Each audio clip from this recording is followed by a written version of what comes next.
ಎಲ್ಲರಿಗೂ ನನ್ನ ನಮಸ್ಕಾರಗಳು.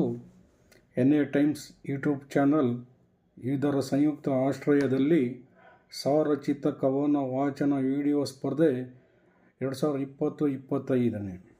ಸ್ನೇಹಿತರೆ, ನನ್ನ ಸ್ವರಚಿತ ಕವನ ವಾಚನ ನಿಮಗೆ ಇಷ್ಟವಾದಲ್ಲಿ ಲೈಕ್ ಮಾಡಿ, ಶೇರ್ ಮಾಡಿ, ಕಮೆಂಟ್ ಮಾಡಿ. ಸ್ನೇಹಿತರೆ, ನನ್ನ ಹೆಸರು ಇಮ್ತಿಯಾಜ್ ಭರಮಸಾಗರ, ಚಿತ್ರದುರ್ಗ ತಾಲೂಕು. ಕವನದ ಶೀರ್ಷಿಕೆ ಬೂಕರ್ ಪ್ರಶಸ್ತಿಯ ಗರಿ.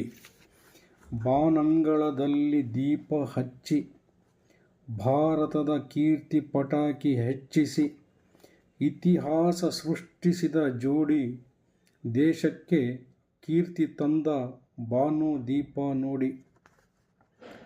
ಕರ್ನಾಟಕ ತುಂಬೆಲ್ಲ ಮನೆ ಮಾತಾಗಿದೆ, ನಮ್ಮೆಲ್ಲರ ಸಂಭ್ರಮಕ್ಕೆ ಕಾರಣವಾಗಿದೆ. ಸಿಹಿ ಹಂಚಿ ಸಂತಸ ಸಂಭ್ರಮಿಸಿದೆ, ಲೋಕಕ್ಕೆ ಹಂಚಿದ ಸಂತಸ ಕ್ಷಣಗಳು. ಜಗವೇ ಮೆಚ್ಚುವ ಸಾಧನೆಯ ಕೃತಿಗಳು. ಎಲ್ಲೇ ಹೋದರೂ ಕನ್ನಡಕ್ಕೆ ಹೆಮ್ಮೆಯಂತೆ, ಕನ್ನಡಮ್ಮನಿಗೆ ಹರುಷದಂತೆ. ಮಣ್ಣಿನ ಮಗಳು ಆಕಾಶ ಎತ್ತರಕ್ಕೆ, ಕರುನಾಡಿನ ಬಾನು ಬಾನೆತ್ತರಕ್ಕೆ. ಸಾಹಿತ್ಯ ಸರಸ್ವತಿ ನೀಡಿದ ಜ್ಞಾನಧಾರೆ, ಬಾನಿನಲ್ಲಿ ಮಿನುಗುವ ಬಾನು ತಾರೆ. ನ್ಯಾಯದ ಬೆಳಕಿನ ಸಾಹಿತ್ಯದ ಹೊನಲು, ಲಂಕೇಶ್ ಪತ್ರಿಕೆಯ ವರದಿಯ ನವಿಲು. ಕನ್ನಡಕ್ಕೆ ಕಂಪನ್ನು ಚೆಲ್ಲಿತು ಆಗಸಕ್ಕೆ, ಲೇಖನಿ ಚಿಮ್ಮಿತು ಮುಗಿಲ ಎತ್ತರಕ್ಕೆ.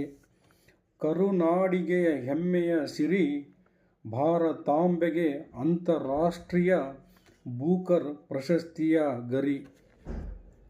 ಕನ್ನಡ ಸಾಹಿತ್ಯಕ್ಕೆ ಸಿಕ್ಕ ಮೊದಲೇ ಗರಿಮೆ, ಬಾನು ಮುಸ್ತಕ್ರವರಿಗೆ ಅಭಿನಂದನೆಯ ಹಿರಿಮೆ. ಕನ್ನಡ ಕೃತಿಯನ್ನು ಅನುವಾದಿಸಿ ಜಗದೆಲ್ಲೆಡೆ ಪಸರಿಸಿರುವಂತೆ ಮಾಡಿದ ದೀಪ ಬಸ್ತಿಯವರಿಗೂ ಅಭಿನಂದನೆ. ಕನ್ನಡ ನಾಡಿನ 7 ಕೋಟಿ ಕನ್ನಡಿಗರಿಂದ ಅಭಿನಂದನೆ. ಇವರಿಬ್ಬರಿಗೂ ಅಭಿನಂದಿಸುವೆ, ಸಾಹಿತ್ಯದ ರೂಪದಲ್ಲಿ ಅಭಿನಂದನೆ ತಿಳಿಸಿರುವೆ. ಬಾನು ಬೆಳಗಿದ ಹಣತೆ, ಬೂಕರ್ ಪ್ರಶಸ್ತಿ ವಜ್ರದಂತೆ. ಬಾನು ದೀಪ ಜೋಡಿಯ ಸಂದೇಶ, ಭಾರತದ ಐಕ್ಯತೆಯ ಜೋಡಿಯ ಸಂಕೇತ. ವಂದನೆಗಳು.